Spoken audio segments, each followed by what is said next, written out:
DG2LZ Studio.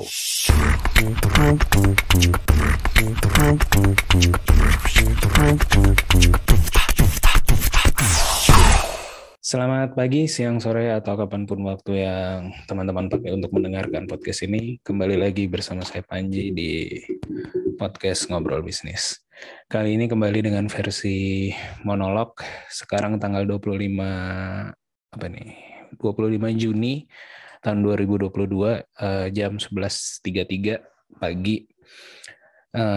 Jadi kita akan berhenti podcastan saat azan zuhur nanti berkumandang ya. Mungkin sekitar 20 menitan ke depan. Ya, jadi podcast monolog ini kan memang ketika ada satu hal yang mau saya refleksikan, dan yang kedua adalah biasanya saya untuk mengisi bridging atau mengisi kekosongan di podcast Ngobrol Bisnis yang versi dengan bintang tamu gitu. Dan kan terakhir rilis tuh yang dengan bintang tamu tanggal 13, tanggal 20 kemarin nggak rilis hari Senin ya, dan tanggal 27 besok juga nggak ada yang dengan bintang tamu gitu, belum ada tag-nya gitu. Jadinya saya tag sekarang yang untuk monolog untuk menggantikan yang tanggal 27 nanti yang dengan bintang tamu yang nggak ada gitu. Dua alasan itu tetap relevan gitu, karena kebetulan ada yang mau saya refleksikan gitu atau membantu saya untuk memetakan pikiran ya, dengan menggunakan podcast ini, dan juga yang mengisi kekosongan itu gitu. Kenapa pertama mungkin kenapa nggak ada rilis kemarin tanggal 20 dan tanggal 27 belum ada juga gitu. Karena dalam 2 minggu terakhir ini saya sendiri kemarin tuh ada di Seoul ya, di Korea Selatan, karena ada satu kegiatan. Mungkin kalau teman-teman yang ngikutin podcast saya udah cukup lama mungkin pernah dengar kalau saya menjalankan bisnis, mengembangkan bisnis lah yang namanya Kiwi ya. Dan kemarin kita tanggal 16-17 Juni itu ada pameran di Seoul di Korea Selatan. Dan di rentang waktu yang bersamaan juga Kiwi juga ada pameran dan juga semacam kayak pitching competition gitu di Jerman gitu, follow up dari kegiatan saya waktu di Jerman bulan Maret lalu gitu. Jadi kebetulan ada 2 tim yang berangkat gitu ya, satu berangkat ke Korea, saya sendiri berangkat ke Korea, dan yang tim lainnya berangkat ke Jerman. Jadi minggu yang cukup hektik lah minggu lalu itu. Saya belum sempat, ada sih beberapa potensi yang saya bisa ajak podcastan, cuman ya secara waktu agak cukup padat gitu di minggu kemarin dan termasuk di minggu ini. Dan saya extend juga ya, saya kegiatan di resminya kegiatan di Korea itu kan berakhir tanggal 17. Jadi harusnya tanggal 18-19 sudah balik, cuman saya extend sampai saya baru balik tuh hari Kamis ya, dan sampai Indonesia juga hari Kamis, cuman sampai Bandung tuh jam 2 pagi kemarin hari Jumat. Jadi sekarang hari Sabtu, baru 1 hari lah di Bandung gitu, baru 1 harian di Bandung. Jadi agak-agak cukup padat gitu, sehingga belum sempat take podcast, ngajak orang podcastan yang dengan bintang tamu. Dan ya mungkin karena yang sebelumnya juga ketika perjalanan saya ke Jerman, ke Berlin ya, waktu itu saya bikin podcastnya, jadi ini saya pengen bikin juga lah buat sebagai refleksi juga gitu. Apa dulu ya mungkin ya. Ya mungkin penjelasan tentang ininya dulu ya, kegiatan saya di Korea dulu ya, di Seoul ya persis ya. Tadi seperti saya bilang, kita ada event pameran yang tanggal 16 tanggal 17, tapi sebenarnya kegiatannya sudah mulai dari saya berangkat tanggal 13 hari Senin, sampai di Korea tanggal 14, karena saya milih pesawat yang berangkat dari Denpasar ya, karena pertimbangan ekonomi dan pertimbangan kepraktisan juga gitu. Kalau yang berangkat dari Jakarta tuh layovernya terlalu lama di Singapura, dan juga harganya pada waktu itu udah cukup mahal. Jadi saya berdua sama ada rekan saya Irfan, kita berangkat dari Denpasar. Bandung Denpasar juga murah gitu hitungannya, jadi nggak perlu ke Jakarta, karena bagi orang Bandung kadang-kadang effort banget tuh kalau menurut saya sih ya. Jadi effort banget tuh ke airport Jakarta, kayak kalau kita harus di airport kan kayak harus 1 jam sebelum lah, atau 1,5 jam kalau penerbangan internasional, atau 2 jam bahkan gitu Terus perjalanan Bandungnya juga, Bandung Jakarta juga harus 2 jam atau 3 jam gitu. Itu kan kayak berarti 5 jam sebelum gitu, 6 jam mungkin sebelum harus ke airport Jakarta, nanti di sana baru berangkat lagi, layover lagi di Singapura lama. Jadi agak cukup effort. Jadi saya mencari yang paling optimal pada waktu milih flight itu ya. Saya milih yang nggak perlu ke airportnya lama-lama. Bandung Bali kan, Bandung Denpasar itu cuma 1,5 jam lah kurang lebih. Dan kalau ke airport Bandung kan kayak setengah jam sebelum berangkat juga juga nggak masalah gitu. Jadi dan cukup dekat gitu. Jadi saya ke airport paling kan cuma 10 menit, 15 menit gitu dari rumah saya. Airport Bandung ya.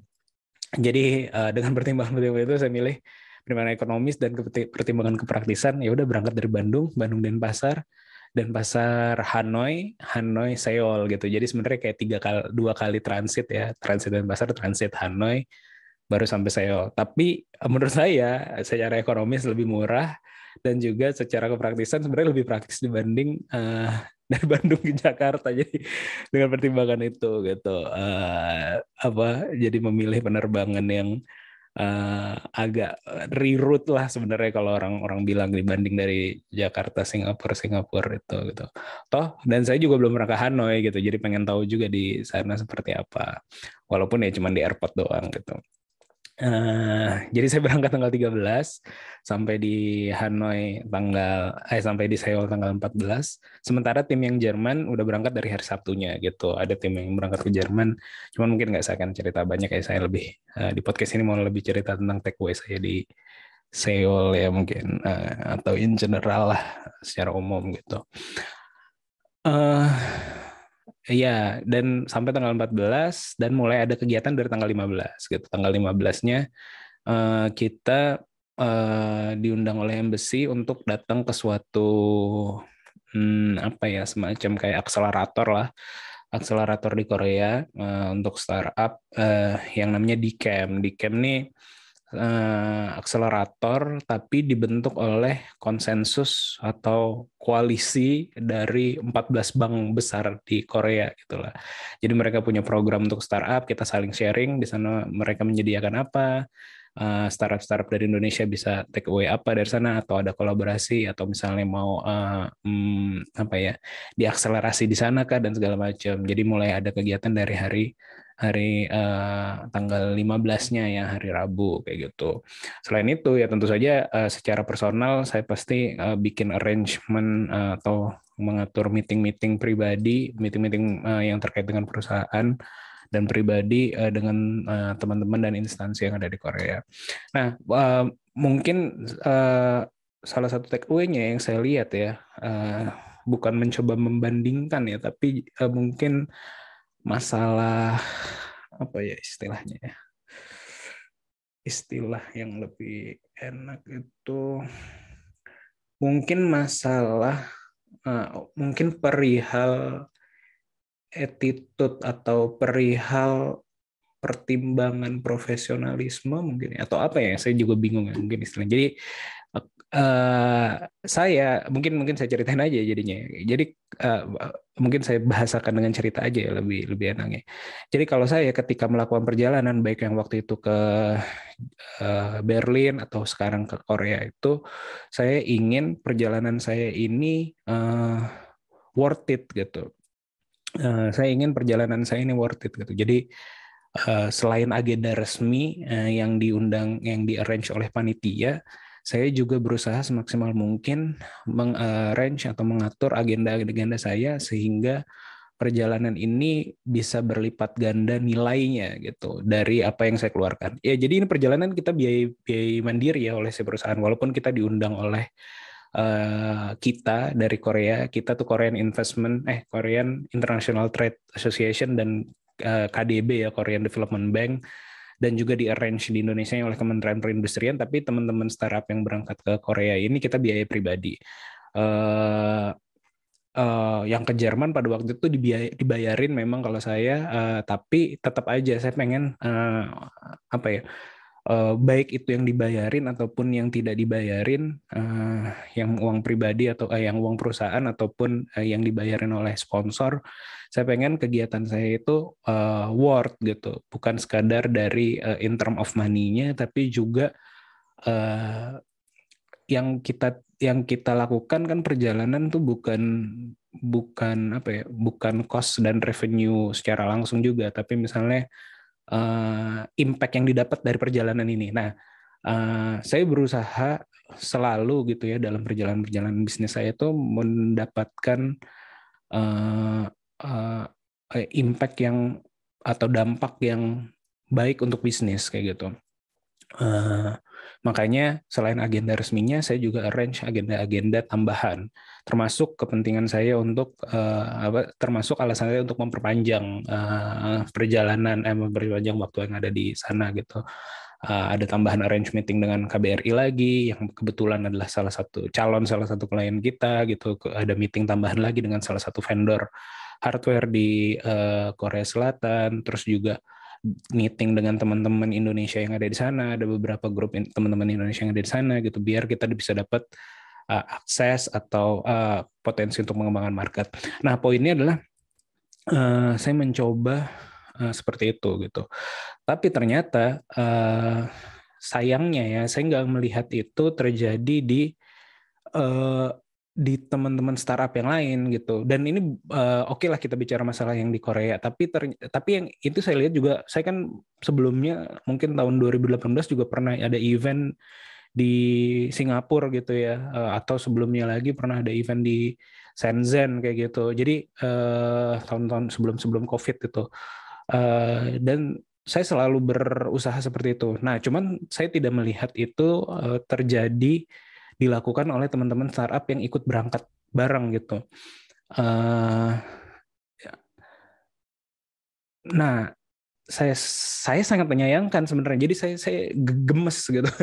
Saya gemes, dan ke beberapa teman-teman yang dekat dan ikut berangkat, karena saya lebih senior ya, mostly gitu dibanding yang lain. Lo kok ini sih maksudnya apa namanya begitu gitu, tidak mencoba utilize ini event untuk ini kesempatan untuk membuat bisnis lo jadi lebih oke apa segala macam kayak gitu, atau melakukan kerja lebih kayak gitu. Dan bingung juga mereka jawabnya gitu sih sebenarnya. Nah, saya rasa ya dari beberapa obrolan yang saya dapatkan, teman-teman ini masih menganggap value perjalanannya itu bukan didapatkan dari bisnis deal atau dari impact terhadap bisnis yang mereka jalankan gitu. Jadi compare apa yang saya usahakan gitu, mereka melihat mereka pengen mendapatkan dampaknya itu bukan untuk bisnisnya, tapi mereka ingin mendapatkan dampaknya itu untuk personal kayak gitu. Jadi salah satu contoh misalnya mereka ingin mendapatkan experience secara pribadi gitu. Experience secara pribadi artinya oke, karena gue udah ke Seoul, karena gue udah ke Jerman gitu, gue pengen experience pribadinya dapet nih. Gue pengen sightseeing, gue pengen berwisata, gue pengen foto-foto di tempat-tempat beken, apa segala macam, sehingga waktu yang digunakan seharusnya plotnya untuk melakukan networking atau melakukan arrange meeting, arrange kolaborasi itu hilang atau tidak diagendakan gitu. Malah mengagendakan, oke, gue pengen makan di mana nih, gue pengen wisata ke tempat mana nih gitu. Nah, menurut saya sih ya, walaupun kita nggak bisa ngasih judge yang ini ya, tapi menurut saya attitude-nya kurang, bukan attitude-nya, atau ya profesionalismenya itu kurang jadinya gitu. Karena kan tujuan kita untuk pergi itu adalah untuk dalam rangka tujuan bisnis kan gitu. Tapi dicampur atau bahkan tidak dioptimalkan gitu, malah mengoptimalkan urusan-urusan personalnya atau non bisnisnya gitu. Jadi kan sebenarnya ya mungkin karena saya founder gitu, tapi teman-teman yang lain juga ada founder gitu, dan mereka tidak terlalu mengoptimalkan waktunya untuk, ya tapi lagi-lagi ya seperti saya bilang tadi, mungkin pertimbangannya juga berbeda kayak gitu. Tapi mungkin itu jadi mengingatkan saya pada ada salah satu kawan saya, sering pernah saya sebut juga di podcast ini gitu, namanya Iqbal. Ini kayak 10 tahun yang lalu lah, ketika kita baru sama-sama mau lulus kuliah gitu, dia sempat cerita dia sebenarnya mau entrepreneur tapi memilih untuk kerja dulu, karena dia cerita bahwa proses profesionalisme dia belum terbangun ketika dia langsung terjun ke bisnis gitu. Dia pengen dapetin insight dari corporate dulu dengan ritme kerja corporate, profesionalisme corporate, baru membangun bisnis gitu. Walaupun dengar-dengar sampai sekarang juga belum jadi, mungkin dia ada invest di beberapa startup atau beberapa bisnis gitu, tapi kalau yang dia initiate sendiri dan jadi itu saya juga kurang tahu ya, tapi belum terlalu kelihatan lah. Tapi pada poin-poin yang ingin saya sampaikan adalah jangan-jangan gitu ya, teman-teman yang jadi first time founder ini atau jadi founder startup ini memang masih sulit membedakan kapan waktunya untuk profesional, kapan waktunya untuk personal kayak gitu. Jadi maksudnya ketika kita pergi gitu, ketika saya pergi ke Korea atau ketika pergi saya ke Berlin, kemana segala macam kayak gitu, ceruk terbesarnya adalah ceruk untuk bekerja kan gitu. Nah, jadi agak aneh di saya ketika misalnya saya juga tipikal orang yang suka traveling gitu. Saya juga tipikal orang yang suka main-main dan juga jalan-jalan kayak gitu. Tapi memang gimana ya? Agar porsi itu taruhlah 20%-nya kayak gitu loh. Jadi kayak 100% misalnya 80% di bisnis lah, 20% itu ya lo main-main gitu, atau lo main. Cuman kalau teman-teman saya lihatnya belum berupaya sekeras itu gitu. Tapi balik lagi, mungkin itu pilihan, atau mungkin juga yang saya khawatirkan adalah, karena ada salah satu yang saya ajak diskusi juga, yang saya khawatirkan adalah karena mereka menggunakan uang pribadi juga ya, uang perusahaan juga, uang bisnisnya sendiri juga untuk perjalanan ini, yang mana karena mereka sendiri yang punya itu perusahaan, mereka menganggap mereka tidak menerapkan standar yang sama gitu loh.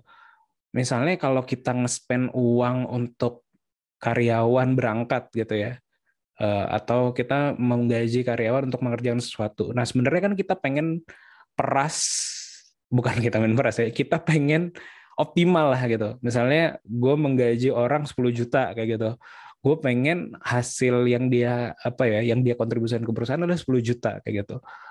Nah pasti seperti itu gitu, karena gue udah gaji lo 10 juta gitu. Tapi mereka tidak memberlakukan hal yang sama untuk dirinya gitu. Yang saya tangkap ya dari ada salah satu yang diskusi lah kayak gitu. Jadi ketika mereka menggaji dirinya, atau dalam konteks perjalanan nilai mereka menghabiskan uang misalnya 10 juta untuk perjalanan, karena mereka adalah foundernya juga, karena mereka adalah ownernya dari si perusahaan itu juga, mereka tidak memiliki tidak tidak terlalu keras terhadap dirinya sendiri gitu. Coba bayangin kalau misalnya mereka ngutusnya karyawan gitu, karyawan yang berangkat ke sana gitu. Pasti akan lo tugasnya harus begini, lo harus worth 10 juta yang gue keluarkan juga gitu, atau bahkan lebih gitu. Tapi ketika mereka menugaskan dirinya sendiri untuk bayar, untuk pergi dan membayar dirinya sendiri untuk perjalanan ini, jadi agak lalai gitu terhadap evaluasi kinerjanya sendiri gitu. Nah, menurut saya itu agak bahaya sih kalau kita bicara secara profesionalitas ya. Apalagi kalau perusahaannya bukan ya perusahaan sendiri sih, tapi apalagi dapat investment gitu. Kalau dapat investment kan akan lebih, lo harus mempertanggungjawabkan ini lo juga terhadap shareholder kayak gitu. Menurut saya seperti itu. Nah itu menurut saya itu harus disoroti sih, dan agak, ya sebenarnya ya balik lagi ke podcast saya tujuannya untuk membantu meluruskan pikiran-pikiran yang ada di kepala saya ya, atau membantu saya untuk menarik benangnya gitu. Ya menurut saya paling enggak saya berusaha untuk itu, dan juga mudah-mudahan ini jadi pengingat juga buat saya bahwa ketika gue spend money untuk diri gue sendiri, spend company's money untuk diri gue sendiri, gue juga harus membuat kriteria KPI gitu ya, atau kriteria target yang cukup besar gitu. Dan selama ini sih ya karena ini kan kalau menilai diri sendiri jadi bias juga ya. Selama ini sih kalau menilai ya mungkin bias ya. Ya cukup lah gitu. Jadi apa yang gue keluarkan untuk diri gue dari uang perusahaan itu worth dengan apa yang gue berikan juga gitu. Karena menurut saya itu harus dimiliki ya oleh teman-teman founder atau founder dan owner dari perusahaan. Karena kalau kita lalai terhadap itu jadinya atau ada ini lain juga yang saya dapatkan gitu. Atau jangan-jangan ada juga ini kecil sih ya, apa ada diskusi kecil tapi secara tersirat terungkap bahwa ternyata tidak terlalu worth juga untuk memperjuangkan si bisnisnya gitu. Jadi ujung-ujungnya ini hanya adalah salah satu fase dari hidupnya, dan apa ya, dan ingin mendapatkan personal benefitnya gitu, bukan bisnis benefitnya gitu. Jadi oke, ini gue menjalankan sebuah bisnis ini dan dapat kesempatan ya bayar sendiri juga sih ya kesempatan juga lah ya. Dapat kesempatan ke luar negeri dan memamerkan produknya, tapi di sisi lain ini adalah satu fase aja gitu, bukan ingin jadi bisnis yang besar, tapi ingin menjadi dirinya yang besar gitu. Namun udah azan nih. Ya menurut saya juga bahaya sih ketika kita udah ngomongin bisnis, apalagi ada partner, ada shareholder, ada tim yang ada di bawah. Jangan sampai ego diri kita lebih besar daripada apa yang kita mau jalankan di bisnisnya sih. Jadi apa ya ini? Ya ini meracau aja sih, meracau. Menurut saya sih mungkin kalau berpesan kepada, ya karena saya udah cukup tua ya bermain di Young Games. Tapi kalau teman-teman ada di grup apa yang namanya grup Startup Bandung kan sebenarnya banyak juga yang jauh lebih senior daripada saya, dan rata-rata mungkin ada yang sepantaran tapi banyak yang lebih senior juga. Mereka suka berargumen sebagai jokes ya bahwa rata-rata founder sukses tuh umur 40-an sekian atau umur 50-an sekian. Sedangkan kita kan masih 30-an. Jadi padahal ada beberapa bilang ya startup game itu kan anak-anak 20-an gitu, tapi yang nggak mesti kayak gitu juga gitu, karena kalau untuk standar suksesnya mungkin di 40-an, yang 30-an seolah-olah mau main di 20-an, sebenarnya nggak juga gitu, karena kan kita juga apa ya mungkin secara pemikiran udah mulai berbeda, dan juga ya nggak mesti yang games ini bukan hanya permainan anak muda gitu atau anak muda 20-an gitu ya, tapi memang masih panjang gitu sih perjuangannya, masih panjang juga jalannya gitu. Ya itu satu hal ya, bahwa menurut saya mungkin, atau ya sampel yang saya ambil masih terlalu dikit sih berdasarkan pengalaman perjalanan kemarin, atau mungkin saya kalau perjalanan internasional yang ada teman-teman lainnya mungkin 3-4 kali lah ya di Seoul kemarin, terus juga pernah di Shenzhen, tuh pernah juga di Singapura gitu. Mungkin masih terlalu dikit untuk mengambil kesimpulan itu sampelnya, tapi ya kalau ini buat take away, mudah-mudahan kalau teman-teman yang jadi startup founder mendengarkan ini juga bikin standar yang sama gitu, dan juga ya masalah profesionalisme gitu harus dipertahankan. Bahkan ini ya juga ada yang menggelikan ya, maksudnya aduh sebenarnya gak enak sih diceritain sih. Jadi kan kita tadi seperti saya bilang ada meeting tuh, sebenarnya ada meeting yang grup juga gitu, ada meeting yang grup itu kita janjian tuh jam 1:30 atau jam 2 gitu ya, jam 1:30 kalau nggak salah gitu. Dan ada teman-teman yang datangnya tuh jam 4 gitu, jadi 2 jam setengah gitu.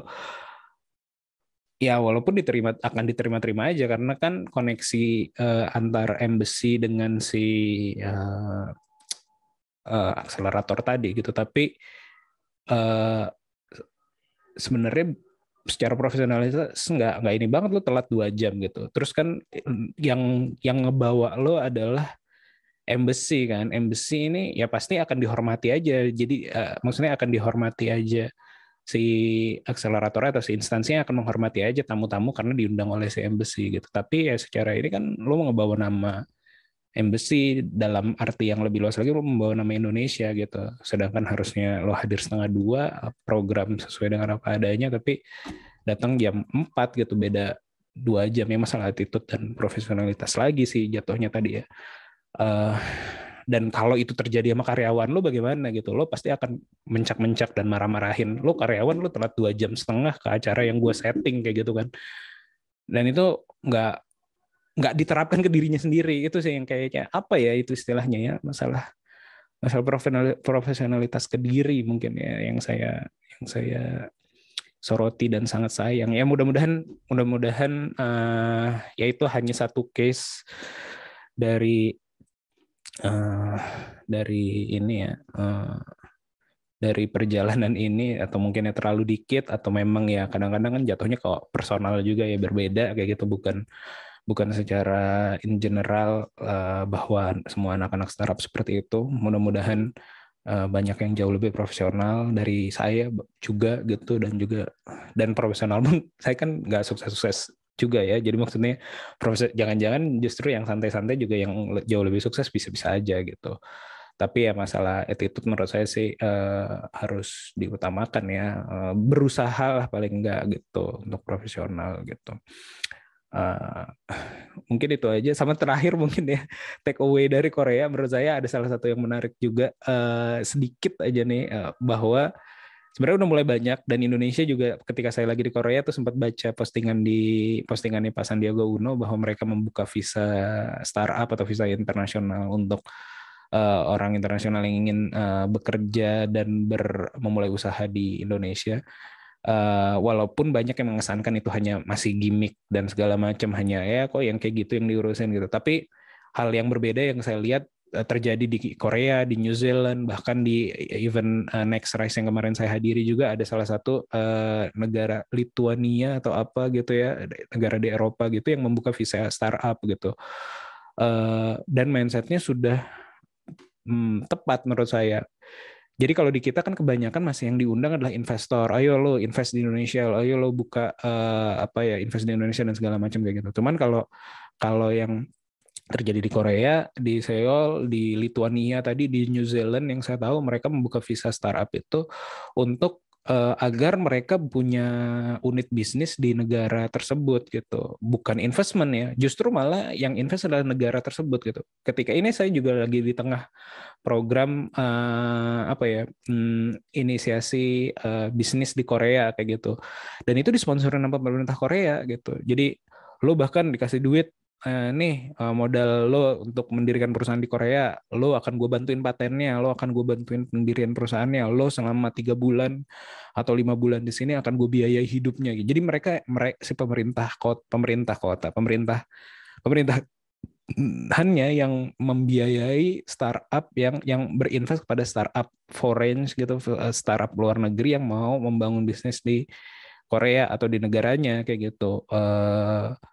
Karena mereka melihat ya industri teknologi dan digital ini kan akan naik ketika mereka sudah punya legal di suatu negara. Ketika ini nanti bisnisnya bagus, balik lagi untuk duit yang diinvestasikan dengan berupa tax, atau bahkan sesimpel bahwa perusahaan ini ketika sudah mendirikan legal di negaranya paling nggak kan butuh country manager, butuh nanti mungkin staff operasional atau apa gitu. Jadi ada tenaga kerja yang terserap, yang mana itu kalau di-compare dengan investasi yang dikeluarkan oleh si pemerintah ya, untuk bikin si perusahaan datang ke negaranya itu jauh lebih kecil gitu. Jadi mindsetnya menurut saya harusnya kalau ya negara-negara maju kayaknya mindsetnya seperti itu gitu. Ya walaupun tadi seperti saya bilang ya, Indonesia juga kalau baca-baca di Instagram gitu udah mulai ada tuh program visa ya, startup untuk di Indonesia atau di Bali gitu. Tapi yang nggak tahu juga nanti apakah itu sudah dalam grand design. Itu kan sebenarnya yang kadang-kadang kita suka pertanyakan gitu dari kebijakan yang dilakukan oleh pemerintah. Apakah itu dalam grand design atau sekedar ngelihat di sana contoh gitu, contek gitu, dan tidak ada infrastruktur yang mendukung gitu. Sedangkan kalau yang saya lihat kalau di negara-negara lain itu atau negara maju ya secara general, eh, itu bukan sekedar kayak gimmick aja gitu, tapi mereka bikin infrastrukturnya, mereka bikin nanti kemudahan teksnya, mereka bikin visanya juga, terus juga didesain bahwa ini nanti nih akan menghidupi sekian orang ada di negara mereka kayak gitu, akan meng-hire sekian orang ada di negara mereka. Bahkan salah satu clue yang saya dapatin juga ketika lagi di Korea kemarin itu, ketika mau setup yang didahulukan adalah masalah patennya gitu, masalah IP-nya, masalah intellectual property-nya. Lo harus register di sini, lo harus gini. Registernya kalau di Korea tuh bahkan kedua negara ya, ke Korea dan ke US gitu. Jadinya ketika itu diregister situ, tentu saja nanti hak komersialisasi utamanya jatuhnya akan di negara tersebut dulu gitu. Jadi ketika ngomongin visa startup, baik itu di negara manapun atau ya khususnya di Korea gitu, mereka memikirkan tuh sampai nanti seperti itunya. Jadi bukan hanya sekedar gimmick. Ya mudah-mudahan yang terjadi di Indonesia bukan juga gimmick aja, udah ada strukturnya gitu.